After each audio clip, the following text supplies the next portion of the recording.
Aleluia. A paz do Senhor, irmãos. Amém? Estou muito feliz de estar aqui hoje com vocês. E nós estamos passando esse momento mesmo de transição. Uma mudança grande na nossa vida. Eu, particularmente, não foi uma coisa que eu escolhi. Talvez possa ser um sonho para muita gente, mas quando você deixa nada para pegar alguma coisa é bom, né? Mas deixar tudo que você tem para pegar nada é estranho, porque você vai sem saber o que vai acontecer.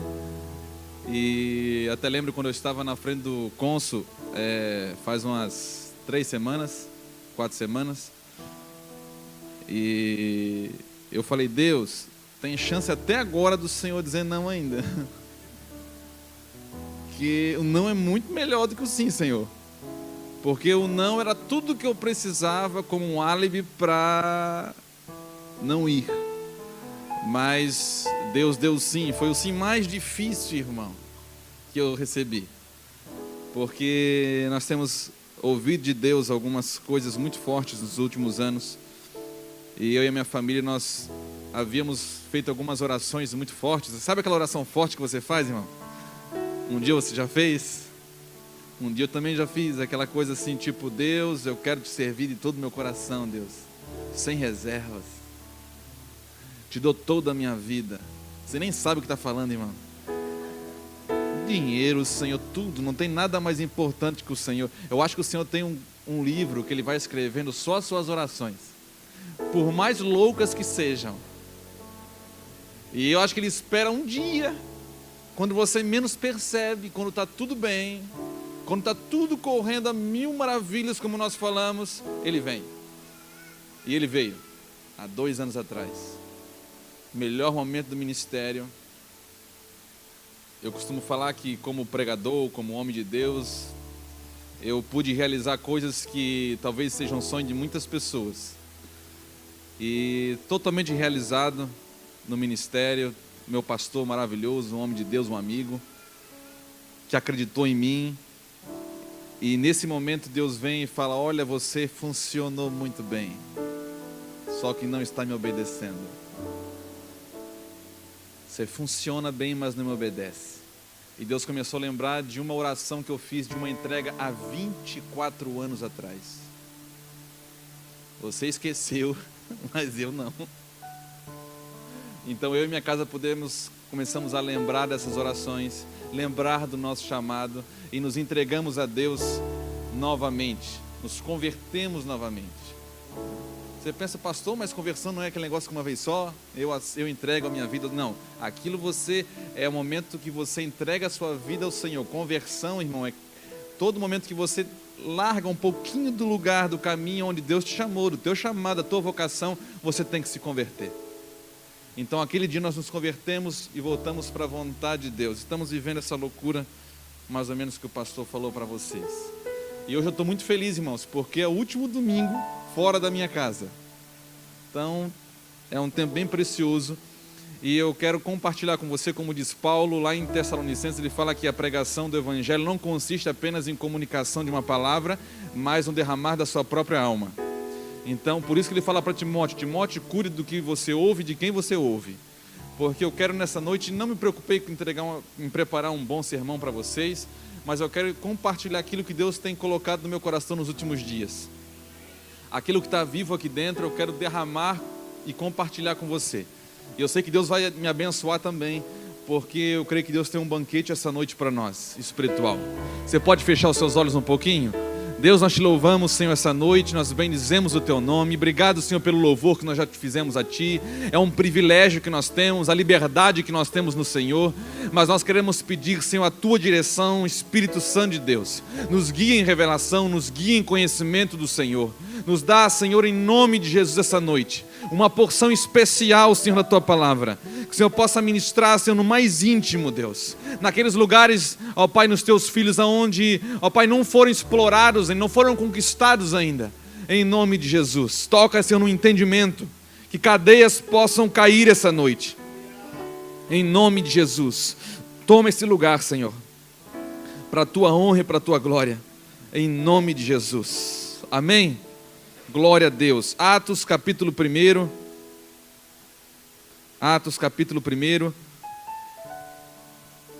versículo 6. A hora que o pastor falou para as crianças assim: façam silêncio que senão o pastor de fora vai brigar, irmão. Eu fiquei imaginando daqui 10 anos essas crianças. Olha, tal domingo vai ter pastor de fora, ninguém vem mais, né? Atos 1, versículo 6. Diz assim a palavra do Senhor: aqueles, pois, que se haviam reunido, perguntaram-lhe, dizendo: Senhor, restaurarás tu neste tempo o reino a Israel? Até aqui para nós começarmos.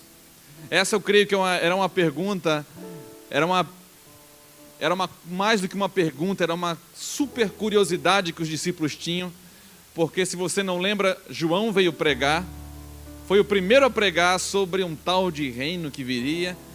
Logo depois Jesus veio estabelecer, veio manifestar o reino e falou coisas muito diferentes daquilo que eles estavam acostumados. Se você pegar e fazer um estudo das Escrituras, do Novo Testamento principalmente, os judeus esperavam mesmo que eles esperavam um lugar, um governo físico, uma casa de governo. Eles esperavam alguém que viria e libertaria Israel debaixo daquele domínio romano da época, da escravidão, da opressão romana. E quando Jesus veio, foi totalmente o contrário. Jesus frustrou a esperança do povo. Jesus veio causar talvez um escândalo na mentalidade dos religiosos da época, porque Jesus era muito diferente do que aquele povo esperava. Por isso que não receberam o Senhor como Messias, não receberam o Senhor como Rei, porque Jesus não era o padrão esperado da época. E ainda quando ele falava coisas estranhas: olha, o reino de Deus não está lá, não está aqui, o reino de Deus está em vós. Que reino de Deus é esse em vós? Como que pode um reino estar dentro de mim e dentro de você? E eu creio que esse negócio começou a ficar muito estranho no ouvido deles. Agora, para complicar mais ainda, depois de 3 anos de discipulado pessoal com Cristo, Jesus morre na cruz, ainda um lugar para bandido, um lugar só para os piores. Por isso que a palavra fala lá em Coríntios que a palavra da cruz, o evangelho da cruz, é loucura para os que perecem, mas para nós que somos salvos é o poder de Deus. Esse é o evangelho do Senhor, simples, mas ao mesmo tempo profundo. Simples, mas ao mesmo tempo poderoso. E esse Jesus que eles olham, então, ele morrendo na cruz, depois de 3 dias ressuscita. E agora Lucas está escrevendo o livro de Atos e fala que esse mesmo Jesus que morreu e ressuscitou, apareceu durante aproximadamente 40 dias para os seus discípulos. E a primeira coisa que eles perguntam que é: Senhor, é mais ou menos esse tempo que o Senhor vai restaurar aquele negócio que o Senhor falou de reino, que viria, que estaria dentro da gente? Afinal de contas, quando que nós vamos viver esse tal de reino de Deus? E essa era uma pergunta, irmão, que não queria calar dentro deles. E hoje nós ouvimos muito acerca de reino, cantamos acerca de reino, mas entendemos, infelizmente hoje, como igreja do Senhor Jesus, muito pouco sobre reino. Nós pensamos que reino, às vezes, é dar comida para o pobre, fazer assistência social. E o Senhor já falou que o reino não consiste em comida ou bebida, ou você comer ou deixar de comer alguma coisa. O reino de Deus consiste em 3 coisas: justiça, paz e alegria. Isso é reino. E o Senhor fala para nós buscarmos o reino em primeiro lugar, e a sua justiça, e todas as outras coisas vai ser acrescentada de acordo com a vontade de Deus. Então nós cantamos, ouvimos falar sobre reino, e agora virou uma moda reino. Parece que as outras pregações caíram de moda, foram vencendo, e agora começou as do reino. E agora ficou moda, todo mundo quer falar sobre reino, agora tem igreja do reino. Nesse dia eu estava andando de carro, essa semana, né, em Itajaí. E crente, irmão, é um povo que tem muita criatividade. Eu costumo falar que crente faz coisas que até o diabo duvida. Eu vi um adesivo no carro, e eu sou muito observador, e no adesivo falava assim: Ministério Unificando o Reino. Eu falei: Senhor, será que tem 2 reinos que a gente não sabe? Que tem que ser unificado? porque o Senhor fala apenas de dois reinos, que são o reino das trevas e o reino do Filho do seu amor. Nós somos libertos, transportados do reino das trevas para o reino do Filho do seu amor. Existe só dois reinos, e que eu sei, o Senhor não está querendo nem um pouquinho unificar esses dois. Ele quer que você vá e dê contra a porta desse reino das trevas. Ele quer que você destrua, que nós venhamos a destruir como igreja. Ele diz que ele submeteu todas as coisas ao seu Filho Jesus, e a igreja que é o seu corpo. Ele também fala que as portas do inferno não prevalecerão contra a igreja do Senhor. Então não existe dois reinos que vão ser unificados. Existe um reino que nós podemos viver agora em parte, uma coisa que nós vamos viver um dia na sua plenitude. E é sobre esse reino, sobre esse evangelho que eu quero ministrar esta noite com vocês. Porque em toda palavra, Deus está falando de um reino de graça. Nós sabemos que nesse reino, Deus é o único rei. E é muito estranho para nós ainda, irmãos, deixa eu abrir um parênteses aqui, é muito estranho falar de reino, porque nós somos um povo que não está acostumado com o rei. E nós ainda falamos sobre reino, cantamos sobre reino. O crente não mente, o crente canta. Nós cantamos sobre reino bonito, só que nós ainda está longe da nossa mentalidade de entender que no reino quem manda é o rei. Então nós devíamos estar todos nos voltando para a palavra de Deus, para a vontade dele. As nossas orações deviam ser diferentes. Por que não são ainda, pastor? Porque há níveis que nós somos chamados a andar. Nós nascemos de novo como meninos e precisamos deixar as coisas de menino, como diz lá em Coríntios 13, e partir para as coisas de homens. Você que é mulher, você nasceu de novo menina, mas você precisa crescer e avançar para as coisas de uma mulher adulta. Quando eu era menino, pensava como menino, falava como menino, sentia como menino. Mas quando eu cresci, me tornei homem, deixei das coisas de menino. E agora eu penso como homem, falo como homem e ajo como homem. Deus espera, irmão, que nós venhamos a entrar nesses lugares mais intensos nele. Eu quero falar que nesse reino, ao qual Deus é o único rei, o rei dos reis, o senhor dos senhores, esse rei, o governo desse reino, ele se dá por meio de algo que nós chamamos graça de Deus. Que ao contrário do que eu aprendi, não sei você, mas eu aprendi, há muitos anos atrás, que graça simplesmente era um presente que eu recebi de Deus. Quantos aprenderam isso? Que você não merecia, mas você recebeu. Você não ouviu isso? E isso é verdade, mas não é toda a verdade. E infelizmente a melhor forma de nós impedir as pessoas de crescer no que diz respeito crentes é entregar para elas meias verdades. E elas se acomodarão às meias verdades e não estarão plenamente libertas. Porque graça de Deus não é apenas um presente. Graça de Deus, irmãos, como eu aprendi, melhor dizendo, eu aprendi que na Bíblia havia dois grupos de livros: o Velho Testamento, o período da lei, e o Novo Testamento, o período da graça, dividido por aquela folha em branco que tem na sua Bíblia. E isso não foi feito por Deus. Essa divisão quem fez não foi Deus, porque para Deus não existe um período da lei e um período da graça. A graça não começou quando Jesus veio, a graça é eterna. A graça é um favor de Deus que você pode viver em níveis cada vez maiores. Quanto mais você cresce em maturidade, que eu costumo dizer que crescimento no reino não é para cima, é para baixo. Porque hoje tem um monte de gente crescendo em Deus e se tornando cada vez mais altivo, orgulhoso, prepotente. Quanto mais você anda com Ele, Mateus 13:11, você se torna aquilo que Ele é, humilde e manso. Vós que não aguentais mais esse negócio todo, então vinde a mim e aprendei de mim, que sou manso e humilde de espírito. Quer saber quanto que você está andando com Deus e aprendendo de Deus? Quando há duas coisas que estão sendo trabalhadas e aperfeiçoadas dentro de você, que se chama humildade e mansidão. E isso vai crescendo em você, vai crescendo. E assim como também, quanto mais você vai desenvolvendo isso, você vai andando em lugares de mais intensa graça. Graça é o favor de Deus na sua vida. Só para você ter uma ideia, isso tem que crescer, irmãos.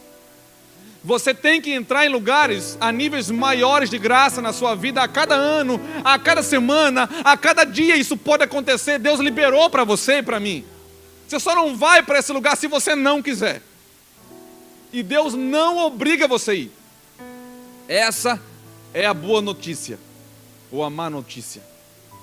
Deus não obriga, mas Ele vai tentar convencer você, com todo o seu amor, a você entrar nessa graça irresistível, a você mergulhar nesse nível mais intenso de favor de Deus. Há um tempo, quando você é menino, você faz com a força do seu braço.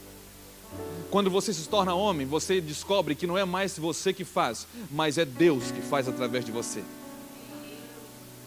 Se você lembrar a vida de Davi, você vai ver exatamente, Davi no Velho Testamento já tinha graça? Claro que já tinha graça, irmão. Quem falou que não tinha graça no Velho Testamento? 1 Coríntios 10 diz que todo o povo de Israel, Paulo escrevendo aos Coríntios, eu não quero que vocês ignorem o fato que todos os vossos pais estiveram no deserto, embaixo da mesma nuvem, passaram pelo mesmo mar, comeram do mesmo maná, beberam da mesma água, e a água brotava da rocha, e a rocha era quem? Cristo. A graça já acompanhava eles, o favor de Deus já acompanhava eles, porque, irmão, não houve nenhuma geração que viu ou experimentou mais milagres do que Israel naqueles anos no deserto. E 1 Coríntios 10 que diz que a maioria deles ficou prostrada, morreu ali, porque não conseguiram agradar a Deus. Por quê? Porque a graça, quando você entende ela, quando você entra nela, quando você mergulha nela, você vai descobrir que nesse governo, graça não é uma fiança ou uma autorização para você agradar a si mesmo, mas para você agradar aquele que te libertou. Graça não é uma liberdade para você sair fazendo a sua vontade, mas para você orar aquilo que Jesus orou no Getsemane. Deus, se possível, afasta de mim esse cálice. Durante 3 vezes ele orou assim, mas ele terminava sempre as suas orações apaixonado pela mesma coisa. Mas contudo seja feita que a tua vontade, Pai. Ele falava que a vontade do Pai era a comida dele. Os discípulos perguntavam: mestre, tu não vai comer nada hoje? A minha comida não é essa. O que me sacia é fazer a vontade do meu Pai. Graça, favor. Davi, quando ele foi chamado por Deus com 13 anos mais ou menos, Deus sacou ele do meio da família, escondeu ele, porque Deus sabia que todo Israel ia se tornar um covarde como o rei Saul, porque o povo é segundo o padrão do seu governo. Então Deus saca Davi, esconde Davi atrás das malhadas, assim como tem feito com muitos de nós.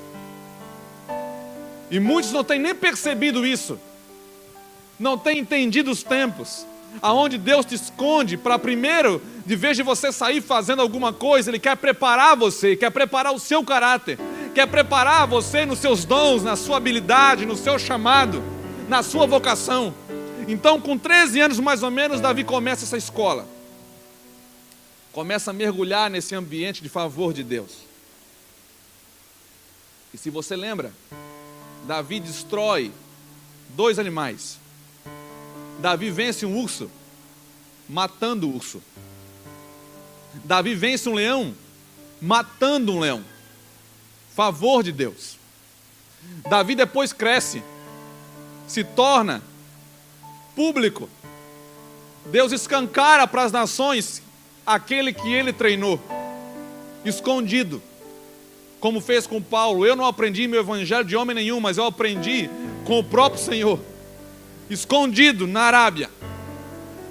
Então agora Davi vai para um campo de batalha, ninguém acredita nele, e ele vence um gigante chamado Golias, matando ele. Favor de Deus. Depois ele vai crescendo um pouquinho mais, e a graça vai transformando você. A graça, irmão, ela vai mudando você. Fuja de ambientes que não permitam que você mude. É o pior sistema que nós vivemos. É aquele sistema que faz você pensar que fazendo as mesmas coisas você vai chegar a um lugar diferente. Você vai chegar a um resultado diferente. Deus é dinâmico, o Evangelho é dinâmico, a graça é dinâmica, ela não para de transformar você. É até a estatura do varão perfeito, Efésios 4. É esse aperfeiçoamento da igreja. Agora Davi está diante de um gigante chamado Golias. E diferente de quando ele venceu um urso, um leão, Golias, Davi vence Saul. Não mais matando, mas morrendo. Favor de Deus. Graça dinâmica que vai transformando você segundo aquilo que Deus é. Davi venceu os 3 antes, matando eles. Mas diante de Saul, ele não precisou mais matar, ele precisou morrer. Quantas vezes Davi teve o rei na mão dele para matar? Os homens falavam: agora Davi, passa a faca. Deus entregou ele nas suas mãos. Ainda usava isso, irmão. Tem muita gente errando, o homem de Deus errando em nome de Deus. Saul, no capítulo 13 e no capítulo 15 de 1 Samuel, ele faz besteira em nome de Deus. Desobedece a Deus em nome de Deus. Um dia Samuel chega para Saul: que loucura você fez, você poupou os animais. Eu mandei você destruir os amalequitas. Deus mandou: não poupe ninguém, rei, homem, mulher, criança, animal, nada. E você poupou o melhor do rebanho. E sabe qual foi a resposta dele? Eu permiti que o povo pegasse porque nós vamos sacrificar para o Senhor. Há muitas pessoas errando, pensando em fazer o bem. Irmão, nem tudo que você pensa em fazer o bem é vontade de Deus. A vontade de Deus só tem um jeito de ser feita. E não é do meu e não é do seu jeito, é do jeito dele. Senhor, seja feita a tua vontade, graça, favor de Deus. Abra comigo Judas. Lá no finalzinho do Novo Testamento. Judas não tem, só tem não tem 2 capítulos, né? Então é o versículo 3. Diz assim: amados, procurando eu escrever-vos com toda a diligência acerca da comum salvação, tive por necessidade escrever-vos e exortar-vos a batalhar pela fé que uma vez foi dada aos santos. Porque se introduziram alguns que já antes estavam escritos para este mesmo juízo, homens ímpios, que convertem em dissolução a graça de Deus e negam a Deus, único dominador e Senhor nosso, Jesus Cristo.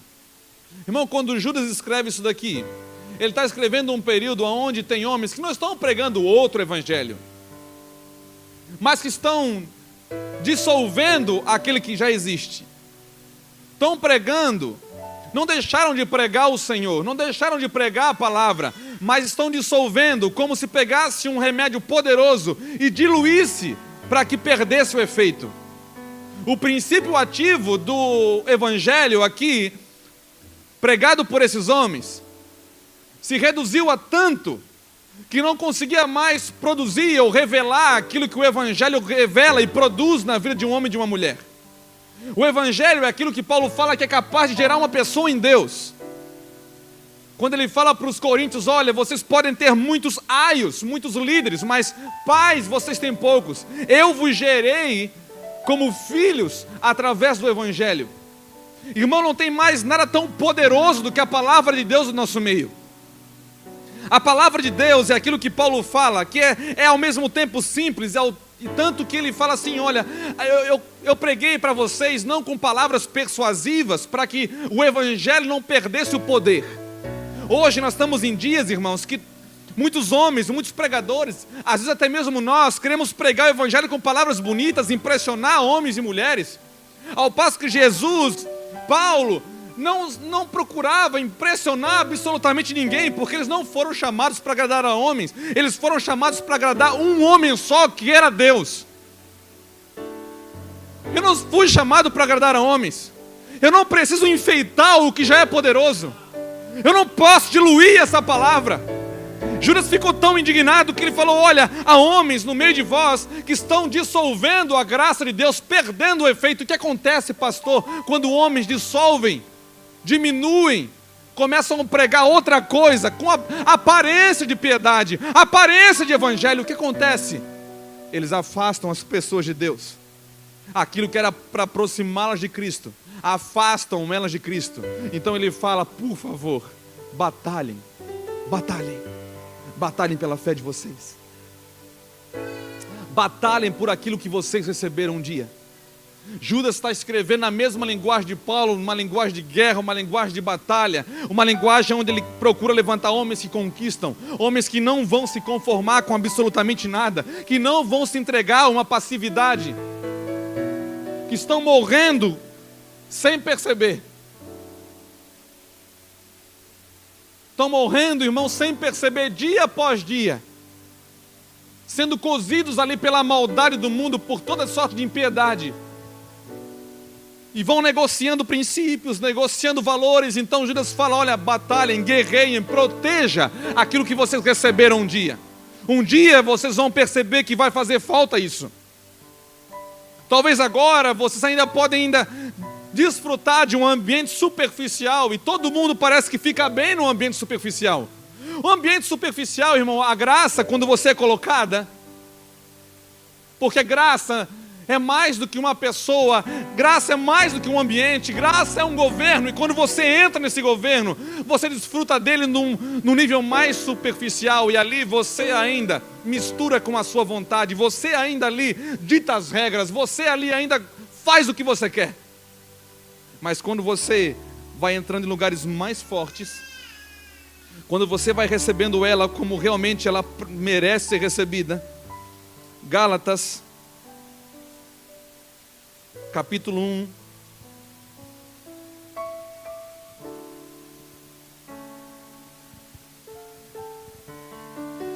versículo 6 diz assim: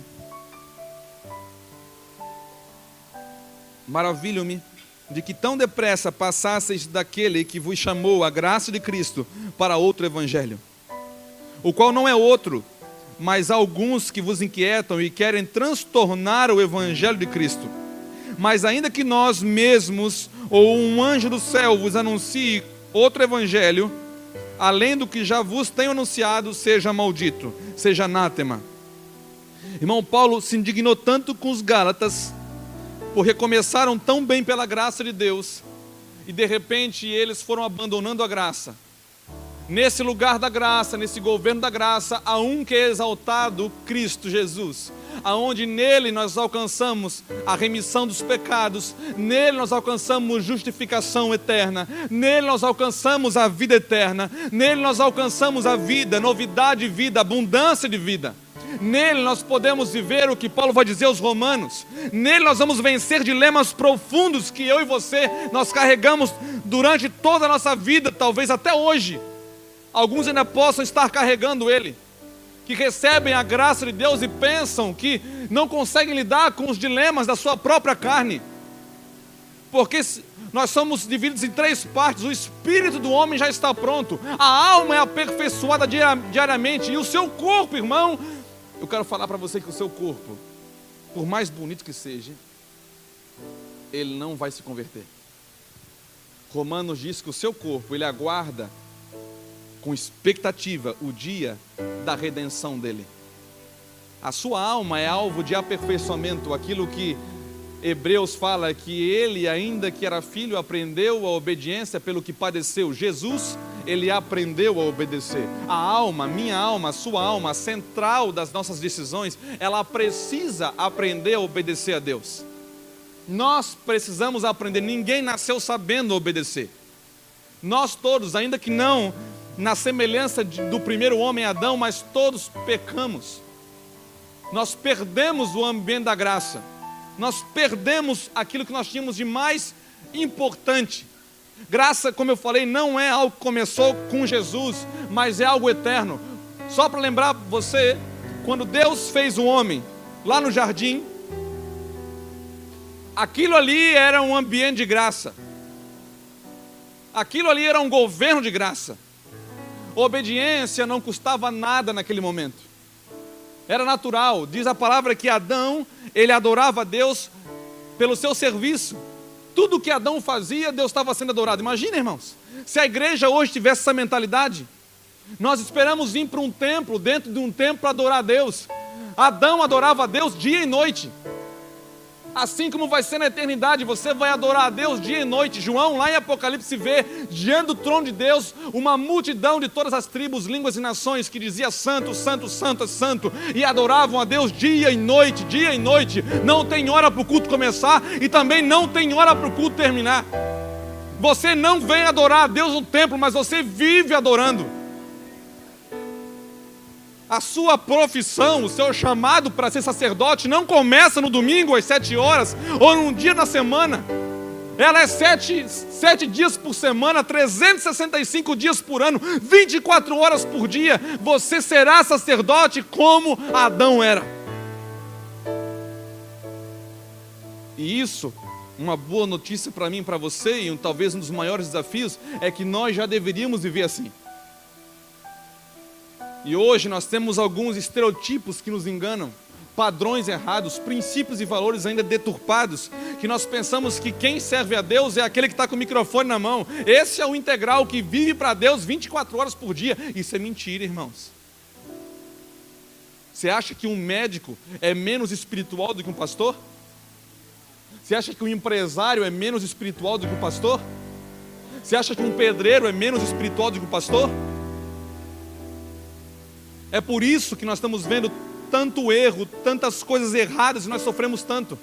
Porque nós esquecemos que nós somos chamados como um corpo. Por isso que Paulo falou em Romanos 12, por favor, não vos conformeis com este século, mas transformai-vos pela renovação da vossa mente, que é o vosso culto racional. E depois ele fala que isso, nós somos como um corpo, cada um foi chamado com um talento, com um dom. 1 Coríntios também 12, ele fala, olha, há muitos dons, mas um é o Espírito que dá. Há muitos ministérios, mas um é o Senhor que distribui. E há muitas operações, muitos resultados, mas um é o Senhor que opera tudo em todos. Se todos fossem pastor, aonde estaria o corpo? Se todos fossem empresários, aonde estaria o corpo? É a diversidade do corpo que é a beleza da igreja. É você se saciar descobrindo quem Deus é, nessa imensa graça, e descobrir quem você é, e ser saudável, ser plenamente satisfeito por isso. Imagina um tempo onde as pessoas vão amar ser o que são. Você vai gostar de ser você. Ah, pastor, isso é heresia. Não é heresia, isso é verdade, porque o 2º mandamento, irmão, diz que você deve amar ao próximo como você ama. Muitos crentes, não vou dizer a maioria, para não escandalizar você, mas muitos crentes não conseguem mais amar, porque nem amam a si mesmos. Estão perdidos. Aí hoje criou-se uma mentira, porque lá Lucas, ainda usa a Bíblia, irmão. Lucas 14:33 diz que aquele que não renuncia tudo por amor a mim, não pode ser meu discípulo. Então você faz o quê? Você pega toda a sua vida, o dom que Deus te deu, o talento que Deus te deu, e você joga para cima. E vai servir a Deus. Em nome de uma obra. Isso não é renúncia. Isso para muitos é loucura. Para muitos pode ser uma ignorância. Renúncia não tem a ver com jogar as coisas para cima, irmãos. Renúncia tem a ver com governo. Renúncia, hoje tem muitos amigos Homens de Deus que começaram bem, mas infelizmente por falta de conhecimento, como diz Isaías capítulo 5, Oséias capítulo 4, nós erramos por falta de conhecimento. E eles estão renunciam esposa. Em nome de Deus, largam uma mulher para casar com a secretária, para fazer a obra de Deus. Muitos fazem aberrações em nome de Deus. Renunciam. Eu vou falar, eles deviam renunciar mesmo. Mas renúncia não é quando você não aguenta mais o seu esposo ou a sua esposa e você vai, Senhor, eu quero renunciar para o Senhor, a minha esposa, meu esposo. Renuncia mesmo, irmãos. Renuncia. Mas renúncia, sabe o que é? É você pegar o seu casamento, que até hoje você fez o que queria, você governou, você determinou, você quis ir aonde você queria, você andou do jeito que você queria, agora é a hora de renunciar mesmo. Você pega o seu casamento e fala assim para o Senhor: Senhor, hoje eu estou renunciando ao meu casamento. Eu renuncio a essa mulher que eu não suporto mais, Senhor. Renuncio a esse homem que eu não aguento mais ele. Renuncie, irmãos. Eu quero ver o que Deus vai fazer na sua vida. Renúncia a entregar o governo. Deus, hoje é você que faz, não sou mais eu que decide. Renúncia não é você trazer o seu dízimo aqui pensando que agora você está livre de todas as responsabilidades financeiras. Renúncia não é você entregar o dízimo, é você deixar Deus governar os 90 que ficou com você. O dízimo, assim como a salvação, é só o começo, irmãos, da brincadeira. É só o começo dessa aventura. Não limite Deus. Quando você entra para essa graça, sendo salvo por Deus, não por obras para que ninguém se glorie, mas por graça. É apenas o começo para você experimentar coisas muito maiores de Deus, muito mais intensas, muito mais fortes. Agora olha o que Paulo diz em 2 Coríntios, capítulo 6, versículo 11.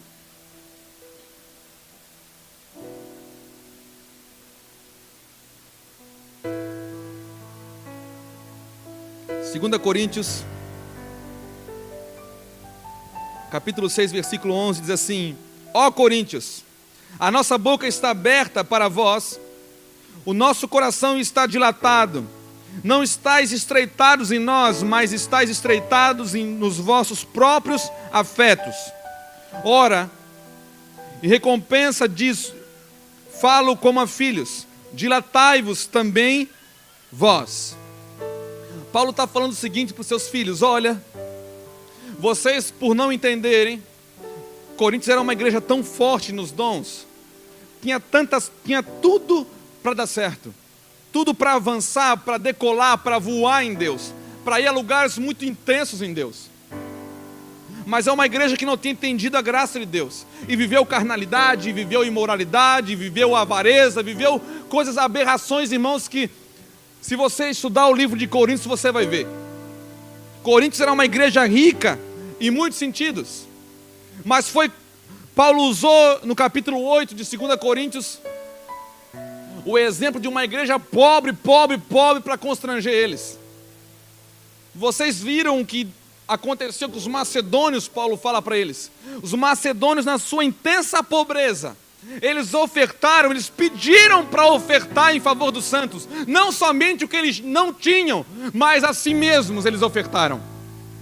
Os macedônios, mesmo sem riqueza nenhuma, eles entenderam uma graça de Deus e entraram naquele lugar em Deus. Já os coríntios não.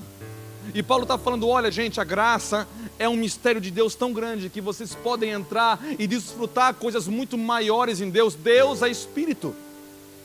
Paulo diz no começo da sua primeira carta aos Coríntios: Deus é Espírito e só consegue discernir as coisas de Deus o Espírito de Deus. E só consegue discernir as coisas, aquilo que é de mais secreto no homem, o Espírito do homem. Então só consegue discernir aquilo que é espiritual, o homem espiritual.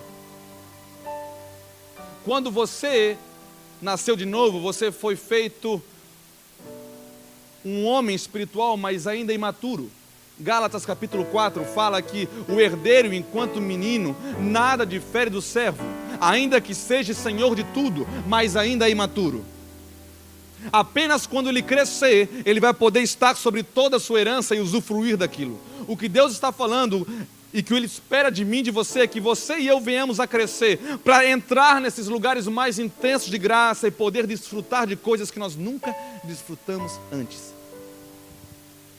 E aqui Paulo fala, olha, não fui eu que limitei vocês. Paulo começa a ver eles limitados. Paulo nem sequer podia pregar coisas profundas para eles. Paulo fala, olha, eu queria vos falar de coisas tão fortes, coisas espirituais, mas eu não pude falar como adultos, mas como a meninos. Eu tive que dar leite para vocês.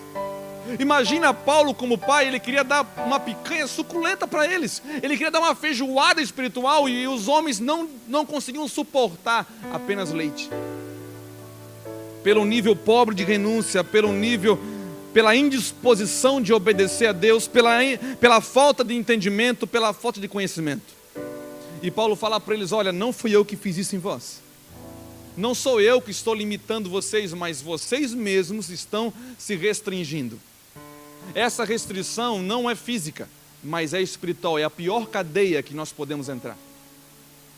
É a pior limitação, a pior cadeia que homens podem colocar em outros homens, não cadeias físicas. Porque aquilo que é físico não determina aquilo que você é no espírito. Paulo louvou a Deus, irmãos, indo ou para uma cidade pregar ou na cadeia, do mesmo jeito. Paulo não parou de adorar a Deus na cadeia. O lugar físico não determina quem você é em Deus, mas um lugar espiritual que você está em Deus determina os lugares físicos aonde você vai. Deus fala que o lugar onde você colocar as plantas do pé vai ser transformado, mas não é os pés de qualquer um, são os justos. Por isso que ele falou, buscai o meu reino e a sua justiça. Por isso que a bem-aventurança é bem-aventurados os que têm fome e sede de quê? De justiça. Não é uma justiça de homens que é trapo de imundícia, mas é uma justiça segundo a palavra de Deus. Aqui o sentido maior de justiça não é você dar um presente a alguém aquilo que a pessoa tem direito, não, é você tornar o seu ser aquilo que é na realidade em Deus. Salmo 139. Deus tem um livro escrito sobre todos os seus dias antes que um deles existisse.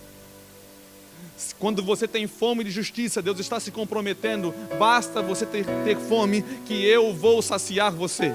Quanto mais fome, você nunca vai conseguir esgotar Deus, irmãos. Você não vai conseguir esgotar essa fonte é eterna. Você pode buscar 24 horas por dia, 70 anos da sua vida, você ainda não vai ter conhecido tudo de Deus. 1 João capítulo 3 diz que glória a Deus que nós somos filhos, mas nós ainda não somos o que nós havemos de ser. Mas um dia, quando Ele aparecer e nós o vermos assim como Ele é, então nós seremos. E todo aquele que tem essa esperança se purifica a si mesmo, como também ele é puro. É um processo, é um movimento que Deus espera da igreja, é um movimento que Deus espera de mim, de você, atrás daquilo que Paulo falou, olha, eu vou reputar tudo como perda, até que eu ganhe aquele que eu vi. Paulo viu Cristo, e ele não sossegou até conquistar. Ele ficou um cara totalmente invocado, ele determinou na vida dele conquistar aquele que ele tinha visto. Por isso que Paulo fala de uma dimensão de reino. Paulo não está falando de uma briguinha de igreja, uma briguinha de denominações, uma briguinha de irmão. Paulo está falando que existe um reino que os homens não haviam descoberto ainda. Vocês precisam descobrir essa graça. Existe um reino que vocês precisam desfrutar, podem desfrutar, e vocês estão se limitando, vocês mesmos estão estreitados nos vossos próprios afetos. Vocês vivem ainda para satisfazer vocês como meros homens carnais. Mas vocês já nasceram de novo. Não vivam mais como escravos do pecado, mas vivam para Deus. É isso que Paulo fala. Romanos, vamos lá, para ganhar tempo, Romanos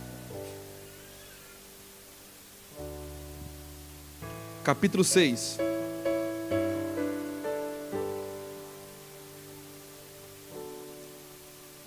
Perdão, capítulo 5.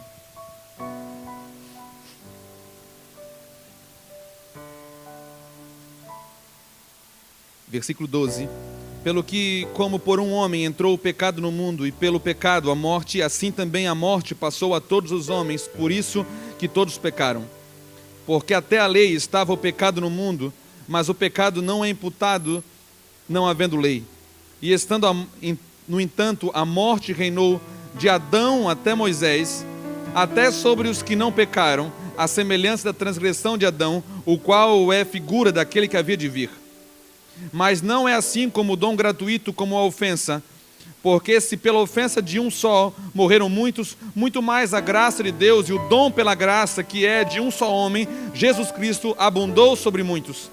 Versículo 17, porque se pela ofensa de um só homem a morte reinou, por este muito mais os que recebem a abundância da graça e o dom da justiça reinarão em vida por um só Jesus Cristo. Versículo 19, porque como pela desobediência de um só homem, muitos foram feitos pecadores, assim pela obediência de um, muitos serão feitos justos. Veio, porém, a lei para que a ofensa abundasse, mas onde o pecado abundou, superabundou a graça, para que assim como o pecado reinou na morte, também a graça reinasse pela justiça, para a vida eterna por Jesus Cristo, nosso Senhor. Irmão, a graça, ela teve o seu início de reino na terra, no jardim do Éden, quando Deus criou o homem. Quando o homem desobedeceu, terminou o reinado da graça ali, e a morte começou a reinar de Adão até Moisés. E a morte reinou mesmo, sendo que os homens não sabiam o que havia por trás, o aguilhão da morte, aquilo que ela usava para destruir os homens. O pecado ainda não havia sido mostrado como pecado, porque não havia mandamento. Então, como não há mandamento, o homem não conhecia o pecado. Mas quando Deus, por amor imenso e eterno, Ele levanta um homem chamado Moisés, e no monte dá os oráculos, os mandamentos para ele. Então Deus faz aquilo que eu chamo que talvez é a atitude mais difícil de um pai para fazer, para a libertação dos seus filhos. É mostrar, é ofender a mente do filho, é mostrar para o filho quem ele é. Quando Deus enviou os mandamentos, Ele estava mostrando para os homens que ainda talvez alguns se achavam bons, talvez. Alguns pensavam que o sacrifício de um animal, alguma coisa, ou um culto, poderia fazer alguma coisa por eles, e eles não tinham percebido que não havia nenhum homem bom sequer, não havia nenhum. Todos estavam debaixo do mesmo principado, da mesma potestade. O reino não era mais o reino da graça, ainda que a graça era manifesta de vez em quando. Agora Deus pega a lei e faz isso. Filhos, descubram quem vocês realmente são. Irmão, para restaurar o governo da graça, era necessário tornar o pecado excessivamente maligno. Irmão, quando que nós estamos vivendo na graça de fato, em ambientes mais fortes da graça, escute isso, por favor. Quando o pecado na sua vida é excessivamente maligno. Hoje nós estamos vivendo em dias que nós confundimos graça, dissolvemos a graça. Quando, pastor, que nós dissolvemos a graça? Quando nós vivemos em dias onde pecado não é mais pecado, irmãos. Quando você escolhe pecar, quando você programa pecado. Quando o homem fala que vai adulterar porque fala que Deus é perdoador, e Deus vai perdoar ele porque Deus é extremamente bom e misericordioso, e as misericórdias do Senhor triunfam sobre o juízo. Usa a palavra para distorcer o caráter de Deus. Dissolvem o evangelho. Irmão, quando nós programamos pecado, quando nós entendemos a graça como um período que você pode pecar, pode fazer o que você quiser. Pastor, ninguém manda em mim. Eu não vou ser sujeito a homem nenhum. Você está enganado, irmão, porque uma das maiores colunas do reino de Deus é sujeição, é submissão. Jesus mesmo foi submisso e sujeito aos seus pais, e até mesmo a Deus, até a morte de cruz. As bases do reino de Deus não tem nada a ver com aquilo que nós vemos hoje no mundo. O mundo tem os seus princípios e os seus valores, e o reino também tem os seus princípios e os seus valores que são diferentes. Ah, pastor, a graça é aquilo que faz você brincar com o pecado, como se fosse um brinquedinho de estimação. O homem vai no mercado, passa no caixa, ou a mulher passa naquele caixa e é cantada por alguém, ou é cantado por alguém, e você, na graça de Deus que Deus te deu, você escolhe voltar lá porque você gostou da cantada, você está brincando com o pecado. Irmão, graça de Deus vai tornar, quanto mais você entrar nela em ambientes mais profundos, vai tornar o pecado, vai fazer o pecado voltar a ser excessivamente maligno, como ele é. Pecado para Deus é pecado como foi no início. Pecado é o pior da desobediência. É aquilo que ainda nos afasta, é aquilo que muitos de nós aprendemos na escola dominical, que é como um tijolinho, que quando você não se arrepende, você vai montando uma parede imensa, que daqui a pouco você não consegue mais ver a Deus ou sentir o Espírito. Você está sufocando o Espírito há anos na sua vida, brincando com o pecado. E ele diz em Efésios, Paulo, não sufoqueis o Espírito, não sufoqueis ele. Por quê? Porque quando você costuma pecar deliberadamente, quando você escolhe o pecado, você pode entrar em lugares como Esaú entrou, que vendeu a sua primogenitura simplesmente para ter prazer, e quando quis se arrepender, porque arrependimento, irmão, é mais do que um ato, é um lugar, que você não vai com a sua própria perna, porque quem convence o homem do pecado, da justiça e do juízo, não sou eu, não é nem você, é o Espírito Santo de Deus.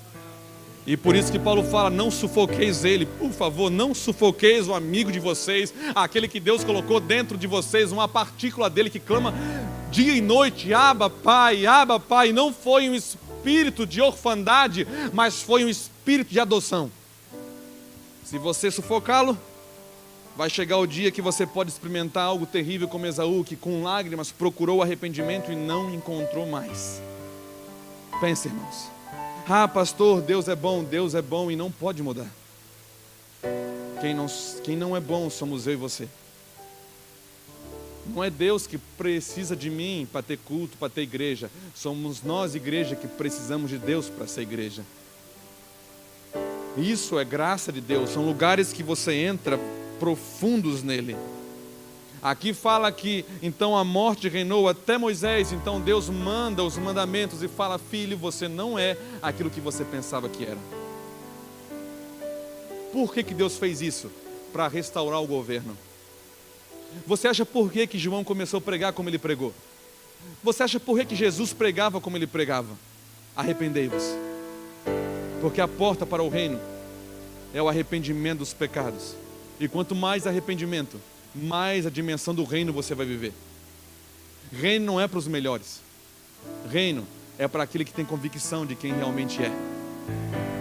Por isso que ele queria mostrar quem nós somos, porque ele mesmo falou aqui, o lugar onde abundou o pecado, superabundou a graça. Reino de Deus.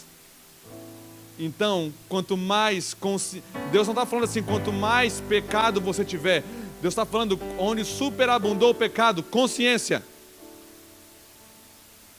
Não é aquele que mais pecou, o mais miserável, não, irmão. Quanto mais consciência você tiver do pecado, pode ser uma criancinha, que pode ter mais consciência do pecado do que um estuprador. A consciência que vai determinar o lugar que você vai entrar em Deus. O lugar, e quando ele veio, ele começou a pregar exatamente o arrependimento. Para quê? Para restaurar o reino da graça. Para você vencer os dilemas que nós temos. Então, onde abundou o pecado, superabundou a graça. Então agora, como fala em Romanos, capítulo 7, capítulo 8, vamos pecar mais para que a graça seja mais abundante? Não! Não, de maneira nenhuma. Porque nós não fomos mais chamados para estar debaixo do pecado, fomos libertos. Agora nós somos livres. Opa, mas a liberdade não era para nós fazermos o que nós queríamos? Não! A liberdade da graça é para fazer o que você não conseguia fazer até hoje. O que eu não conseguia fazer, pastor? Obediência.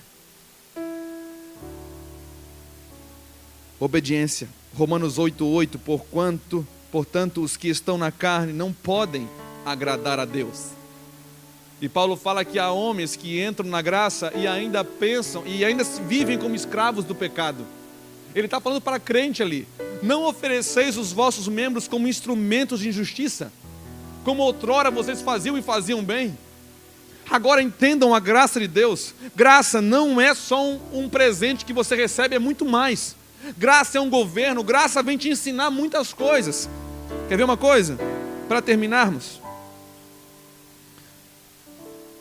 Tito.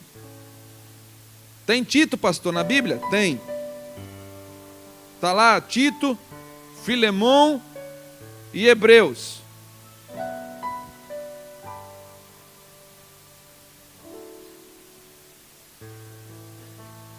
Tito 2, versículo 11. É o texto que eu mais gosto sobre graça, porque vai mostrar um processo que a graça ela deseja fazer na minha vida e na sua vida. Pastor, graça alcança todos da mesma forma? Na sua superficialidade, sim. Na sua profundidade, não. Na graça você entra porque é dom, é um presente. Você se aprofunda pelo nível de renúncia que você vai ter. Vocês lembram de Ezequiel 47? Ezequiel tem uma visão que não é para os seus dias. Ezequiel vê o futuro. Ezequiel viu uma manifestação da graça que te leva para o reino, para a plenitude do reino. Ezequiel viu a mesma coisa que João viu em Apocalipse 22. Deus tira ele do templo, leva ele para fora do templo, e ele vê ali um olho d'água saindo debaixo da porta. E o anjo do Senhor coloca ele naquelas águas. Graça, mas ainda superficial. Agora Ezequiel tem uma decisão para fazer, assim como eu e você temos. O anjo do Senhor mede 1000 côvados, 400 e poucos metros, e fala assim, a palavra, e fez o anjo do Senhor Ezequiel passar.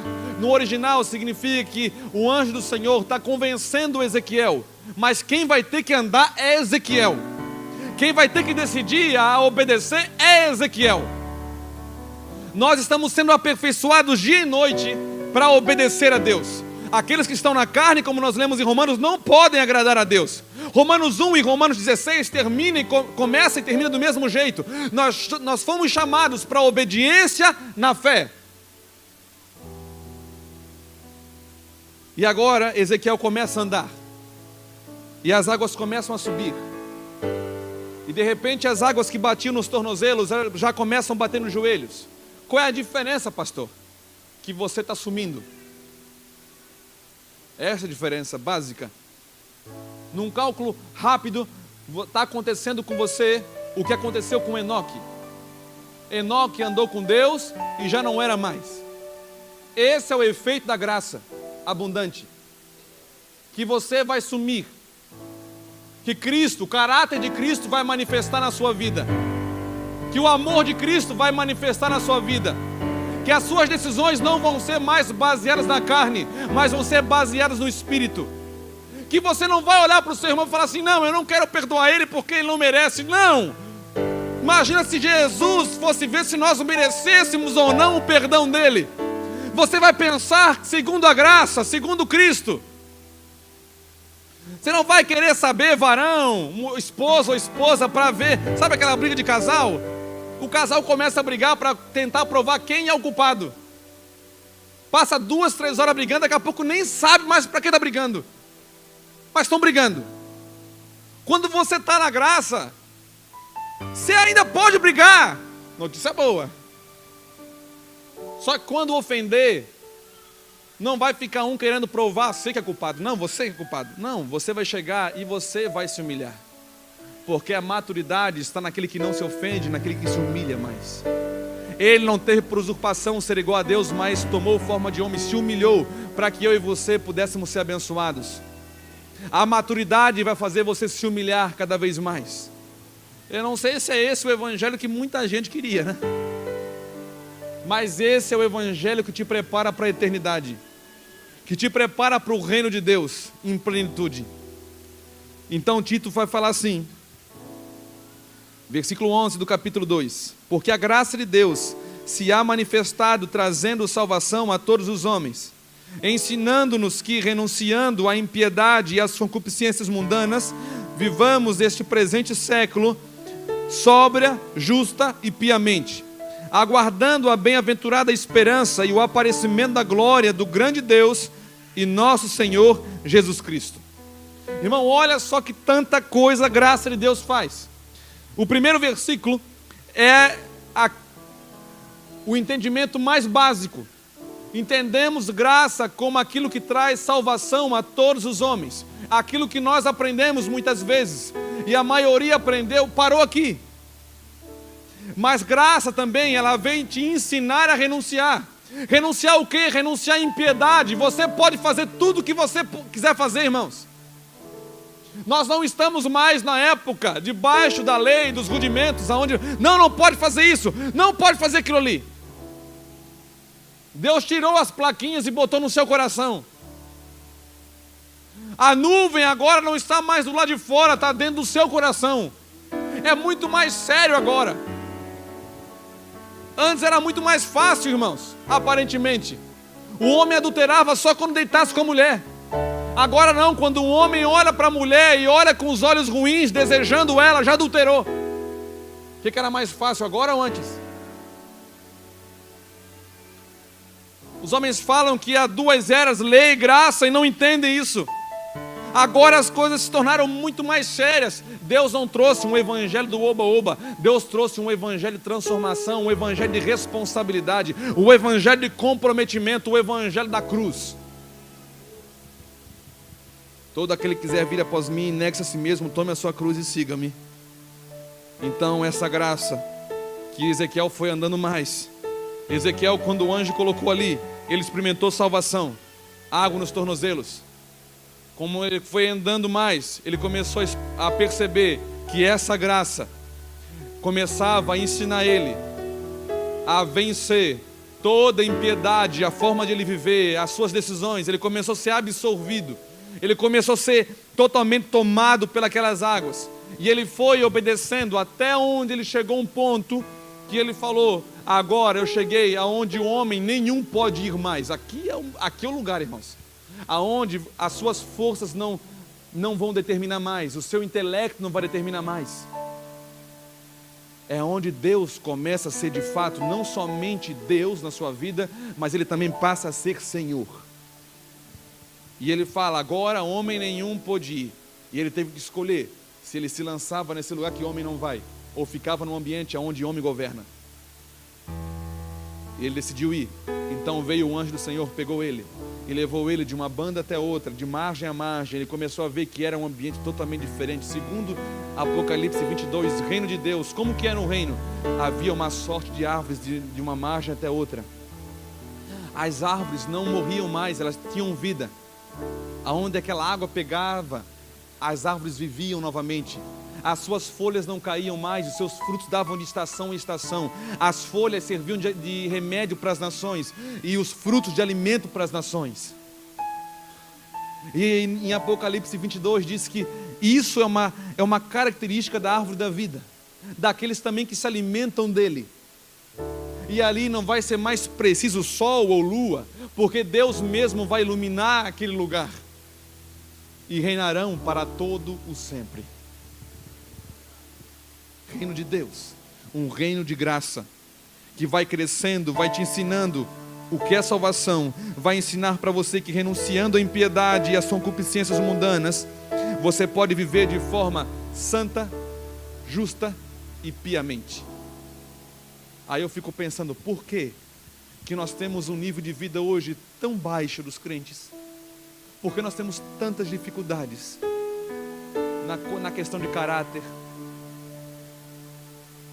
Irmão, se eu entrar hoje na maioria das cidades brasileiras e falar que eu sou um pastor e que eu desejo comprar um carro, na hora a porta é fechada.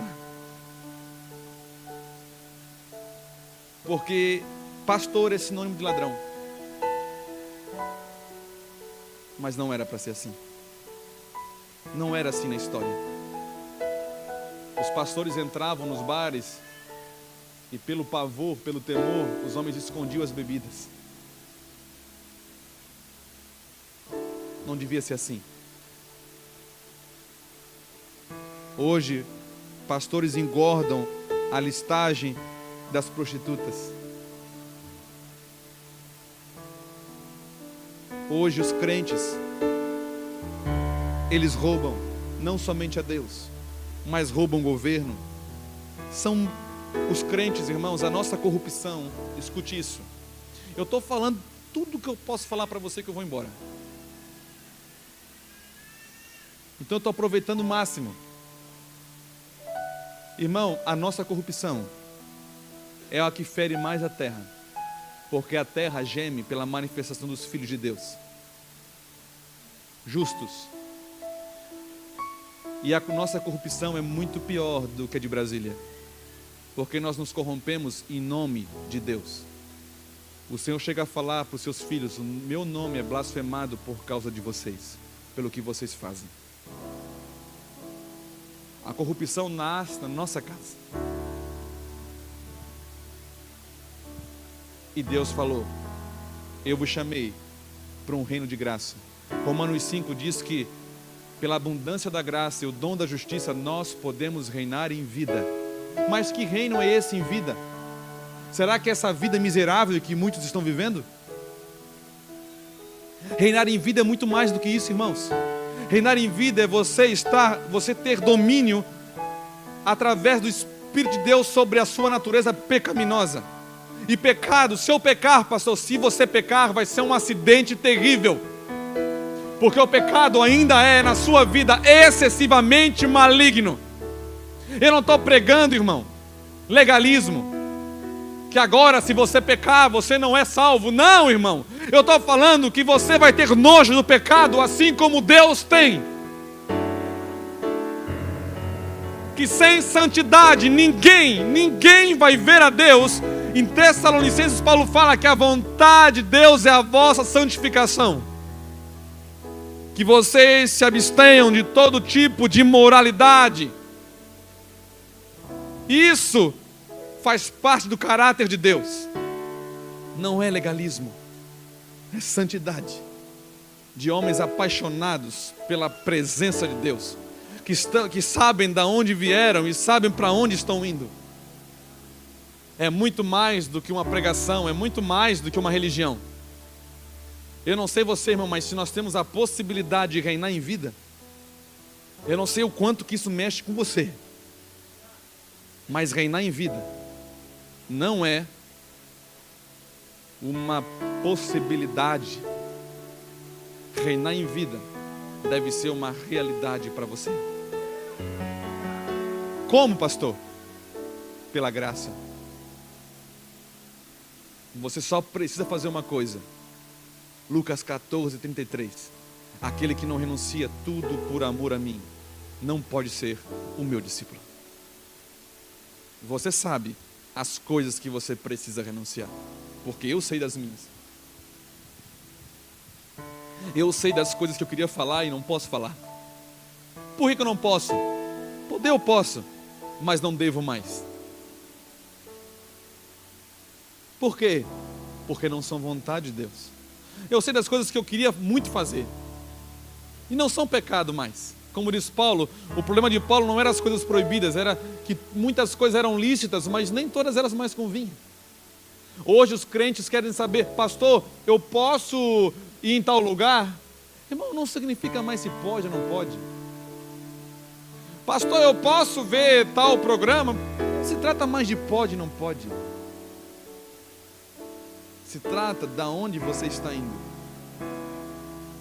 E se você não tem consciência, nós vamos amar do mesmo jeito, vamos ter compaixão do mesmo jeito, até que o Espírito, pela graça, consiga desenvolver em você uma outra mentalidade. Por isso que Paulo fala: transformai-vos. Transformai-vos. Eu quero orar com você essa noite em nome de Jesus.